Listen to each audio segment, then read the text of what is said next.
अस्सलाम वालेकुम। मैं हूं फैसल तारिड़। आज 30 अक्टूबर है और आज दिन है एतवार का। आज लॉन्ग मार्च का तीसरा दिन है। आज लॉन्ग मार्च का आगाज होते ही कप्तान की जानिब से जो बड़े इंकशाफात किए गए हैं, जो शहबाज शरीफ के 14 तबक रोशन किए गए हैं, जिस तरह से कप्तान की जानिब से शहबाज शरीफ को धोया गया है, इस हवाले से भी हमने बात करनी है। एस्टैब्लिशमेंट के साथ राब्तों के एतराफ़ के हवाले से भी बात करनी है। और कुरम के अंदर इलेक्शन हो रहा है, जिस तरह से खान साहब कामयाब होते हुए वहां से नजर आ रहे हैं, उस हवाले से भी बात करेंगे। और एंकर इमरान रियाज, उनके बारे में ये इत्तलात हैं कि वह मुल्क छोड़ चुके हैं।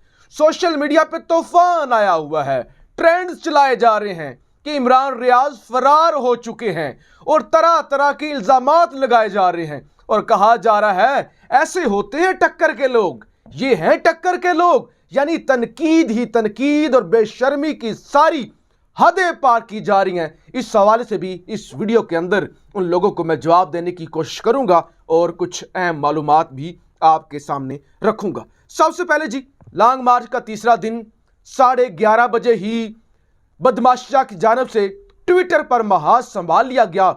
और जाहिर है सुबह लोग उठते हैं, नाश्ता करते हैं, खान के आने का इंतजार करते हैं, सोए होते हैं।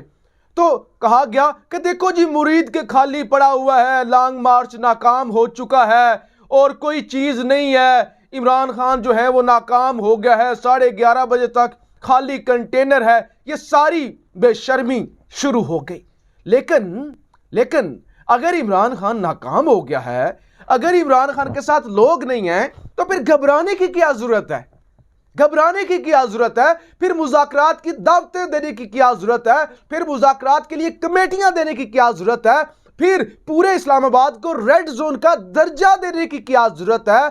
और फिर मिन्नतें और तरले करने की क्या जरूरत है? अगर इमरान खान के साथ बंदे नहीं है तो खुश होना चाहिए ना, फिर घबराना तो नहीं चाहिए। फिर इस्लामाबाद का रेड जोन एक्सटेंड तो नहीं करना चाहिए, फिर सुप्रीम कोर्ट से रजू तो नहीं करना चाहिए, फिर मातम तो नहीं करना चाहिए। और अभी मैंने आपको यह भी बताना है, शहबाज शरीफ के कुछ यूट्यूबर्स के साथ मुलाकात हुई है और वो यूट्यूबर मैंने तो आज तक नहीं देखे जिनके साथ शहबाज शरीफ की मुलाकात हुई। खैर जी, खान साहब कंटेनर पर आए 1 बजे के करीब और उसके बाद उन्होंने धुआंधार खिताब किया।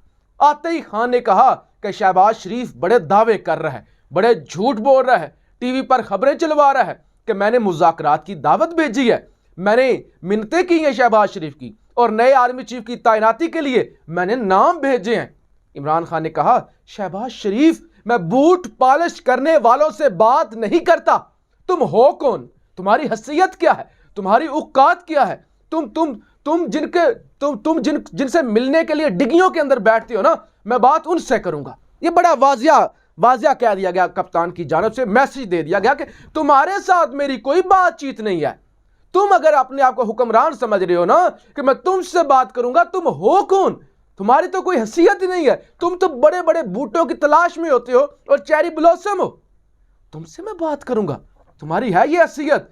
तुम अपने आप को वजीर आजम समझ रहे हो। कप्तानी का मैंने बात एस्टैब्लिशमेंट के साथ की है, तुम्हारे साथ बात नहीं की। मैंने तुम्हें कोई पैगाम नहीं भेजा, मैंने एस्टैब्लिशमेंट के साथ, ये कप्तान की जानिब से इतराफ़ किया गया कि मैंने एस्टैब्लिशमेंट के साथ बात की है और मेरी उनके साथ बात होगी। तुम्हारी कोई हैसियत नहीं है। और जाहिर है कप्तान पहले भी कह चुके हैं कि इस मुल्क के अंदर ताकतवर एस्टैब्लिशमेंट और वही इलेक्शन करवाएंगे। और रात को तो चौधरी परवेज इलाही ने वाजिया कर दिया था ना कि इमरान खान इनसे क्यों बात करेगा, इमरान खान वहां बात करेगा जिथे गल मुकनी है।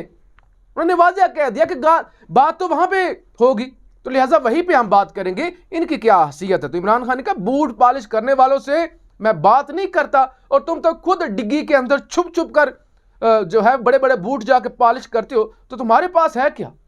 कप्तान ने कहा, तुम्हारे पास है क्या कि मैं तुम्हारे साथ बात करूंगा? किस लिए मैं जो है वो बात करूं? और शहबाज शरीफ सुन लो, मैं किसी मिलिट्री डिक्टेटर की नर्सरी के अंदर नहीं पला। मैं एक आज़ाद इंसान हूं, मैं अल्लाह पे यकीन रखने वाला, और मेरे साथ मेरी कौम है। मैं अब मेहनत करके आया हूं। मैं किसी मिलिट्री डिक्टेटर की नर्सरी के अंदर नहीं पला। मैं भुट्टो की तरह अयूब को डैडी नहीं कहता था। मैंने भुट्टो की तरह कभी अयूब को डैडी नहीं कहा, और मैंने जनरल जिया के घुटने गोडे दबा के वजीर आला नहीं बना जिस तरह नवाज शरीफ बना था।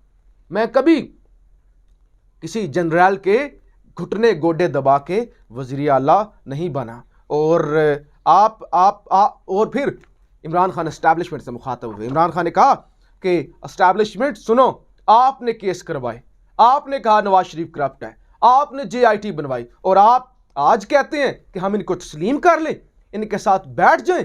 कल तक आप एस्टैब्लिशमेंट वाले उनके खिलाफ केस करवा रहे थे, आप कह रहे थे कि ये चोर हैं, ये डाकू हैं, ये गद्दार हैं। हम जानवर नहीं हैं, हम जानवर नहीं हैं। देख लो एस्टैब्लिशमेंट, अवाम मेरे साथ खड़ी है। और फिर कप्तान ने यह भी पैगाम दिया कि मेरी फौज है, मुल्क भी मेरा है। मैं जो तनकीद करता हूं, तामीरी तनकीद करता हूं। हिंदुस्तान का मीडिया जो बढ़ के लगा रहा है ना, हिंदुस्तान खुश है कि DGISI ने प्रेस कॉन्फ्रेंस किया और PTI इमरान खान और ये आमने सामने आ गए हैं। तो हिंदुस्तान किसी गलत फहमी में ना रहना।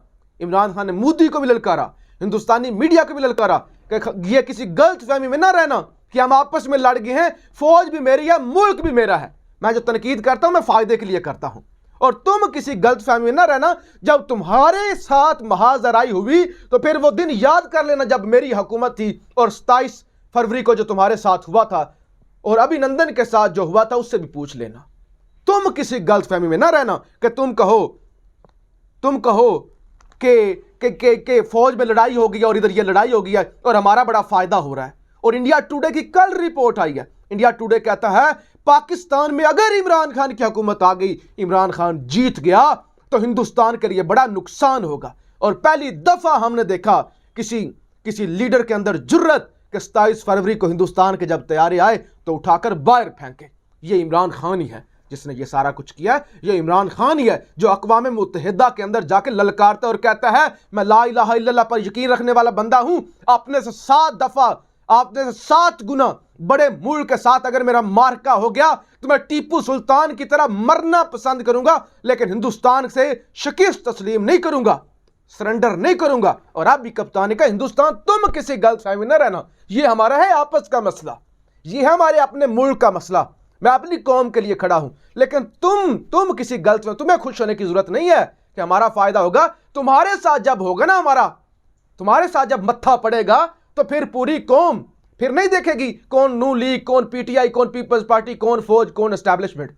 फिर तुम्हें जो हम सबक सिखाएंगे वो देखा जाएगा। तो लिहाजा आज कप्तान की जानिब से वाज़ेह तौर पे शहबाज शरीफ को भी कह दिया कि तुम्हारी कोई औकात नहीं है, तुम्हारी कोई हैसियत नहीं है, तुम्हारे साथ मैं बात नहीं करूंगा। जिनके साथ बात करनी चाहिए मैं उन्हीं के साथ बात करूंगा, और उन्हीं के साथ बातचीत हो रही है। कुरम के अंदर इलेक्शन हो रहा है, और वो इलेक्शन अभी तक के जो ट्रेंड्स हैं, अभी तक की जो पोलिंग हो रही है, इमरान खान भारी अक्सरियत से जीतते हुए नजर आ रहे हैं, और अपोजिशन के कैंपों के अंदर सन्नाटा छाया हुआ है, सफ़े मातम बिछी हुई है, और अभी से नताइज वाजिया हो चुकी हैं कि इमरान खान कुरम से भारी अक्सरियत से जीत रहे हैं। और शहबाज शरीफ की जी यूट्यूबर्स के साथ मुलाकात हुई, और कॉपी कैट, हर चीज़ कॉपी।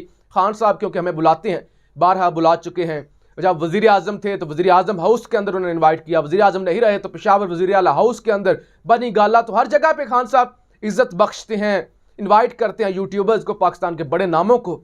तो शहबाज शरीफ ने भी कहा मैं भी वज़ीर आज़म हूँ, मैं भी ज़रा यूट्यूबर्स को बुलाता हूँ, और वो अपने पसंद के यूट्यूबर, मैंने उसमें से कुछ सहाफ़ी ज़रूर देखे, भट्टी साहब और बाकी कुछ लोग जो सहाफ़ी हैं, जो एंकर हैं, वो उनको तो ज़रूर जानता था, लेकिन वो जो यूट्यूबर्स के नाम पे वो टीवी पे चल रहा था ना, यूट्यूबर्स के साथ मुलाकात, उनमें से मैं बतौर यूट्यूबर मैं 3-4 साल से इस काम में हूँ। मेरे यूट्यूब पर 5 लाख से ऊपर फॉलोअर्स हैं, और इसी तरह फेसबुक पे भी आप मुझे देखते हैं। तो मैंने नहीं देखा, मैंने नहीं उनमें से, मतलब ज़ाहिर है दोस्तियाँ हैं, लाहौर के दोस्त हैं हमारे, इस तरह मुल्क भर में कराची और इस्लामाबाद, तो हर जगह पे जितनी भी है सोशल मीडिया की हमारी फैमिली है, तो सब बेशक को किसी को भी सपोर्ट करे, कोई किसी को सपोर्ट करे, कोई किसी का क्या नैरेटिव हो, लेकिन सबके साथ ताल्लुकात होते हैं। लेकिन आपने जो खच मारी हुई थी ना, आपने जिन लोगों को बुलाया हुआ था, मैं कम से कम उनमें से चंद नामों के सिवा किसी को नहीं जानता, और चंद नाम भी वो हैं जो मीडिया से वाबस्ता है, सोशल मीडिया से वाबस्ता नहीं है। और वहां पे खच्चे मारी गई कि इमरान खान ने आर्मी चीफ के 3 नाम भेजे, इमरान खान मुज़ाकरात की दावत दे रहा है। अब जी आखिर में बहुत ही अहम मौजू बड़ी जल्दी के साथ एंकर इमरान रियाज उनके हवाले से खबरें आ रही हैं कि वो मुल्क छोड़ चुके हैं, और डॉक्टर मोईद पीरजादा ने तो रात को कंफर्म कर दिया था कि वो यूके के अंदर है, मुसलसल वो लोकेशंस तब्दील कर रहे हैं। अब ट्विटर पर, सोशल मीडिया पर, व्हाट्सएप पर हर तरफ मैसेजेस चल रहे हैं, हर तरफ जनाब हलचल मची हुई है कि ये हैं टक्कर के लोग, ऐसे होती हैं टक्कर के लोग, वो भाग गए, वो डर गए, वो भाग गए, वो डर गए, ये है टक्कर के लोग। मैं समझता हूं किसी भी रियासत के लिए, किसी भी हुकूमत के लिए डूब मरने का मुकाम होता है कि जब उसके अंदर रहने वाला मुहिब्बे वतन शहरी अपने आप को महफूज ना समझे और वो उसको धमकियां मिले कि तुम्हारी जबान काट दी जाएगी, तुम कभी बोल नहीं सकोगे। और कोई क्या करे इस मुल्क के अंदर, ये शर्म का मुकाम है कि लोग इस मुल्क के अंदर महफूज नहीं फील कर रहे, वो भाग रहे हैं और बाहर भी वो मारे जाते हैं, बाहर मुल्क से बाहर भी वो महफूज नहीं है, उनको मार दिया जाता है। तो ये बेशर्मी है, ये बेशर्मी की इंतहा है, ये बुज़दिली नहीं है। ये मुल्क का नुकसान है कि लोग इस मुल्क के अंदर महफूज नहीं है। ये जश्न मनाने का नहीं है, शर्म आनी चाहिए। वो तमाम लोग ये कह रहे हैं उनको शर्म आनी चाहिए कि इतना बड़ा पाए का एंकर आपने मरवा दिया, इतना बड़ा एंकर वो चला गया और आप चाहते हैं कोई और भी चला जाए, यानी आप चाहते हैं कि कोई और भी मर जाए और लोग मरते रहे, लाशें गिरती रहें, और आप ये कहते रहे कि ये टक्कर के लोग कहते थे ये डर गए हैं। कोई नहीं डरा, कोई नहीं डरता, कोई डरता नहीं। लेकिन जिस माशरे में जंगल का कानून हो, जिसमें गुंडागर्दी हो, जिसमें लोगों की जिंदगी जाने महफूज ना हो, क्या करें वहां पे लोग, क्या करें लोग। और आप जैसे बेशर्मों के लिए जो तनकीदें करते हैं कि फलां भाग गया, फलां भाग गया, फलां भाग गया, और इतनी शर्म नहीं आती कि इसके खिलाफ आवाज उठाएं कि क्यों इस रियासत के अंदर लोग महफूज नहीं हैं, क्यों लोग मजबूर हो गए, मुहिब्बे वतन पाकिस्तानी क्यों इस मुल्क से मोहब्बत करने वाले मजबूर हो गए हैं कि इस मुल्क को उनको छोड़ना पड़ रहा है। यह मातम का वक्त है, यह सोचने का वक्त है, यह जश्न मनाने का वक्त नहीं कि वो भाग गया, वो भाग गया, उसको गोली लग गई, वो मारा गया। जब ऐसे बेशर्मों के लिए कौन खड़ा होता है बेहिस माशरे के लिए जहां पे लोग मारे जा रहे हूं और वो जश्न मना रहे हूं, ट्रोल्स कर रहे हूं।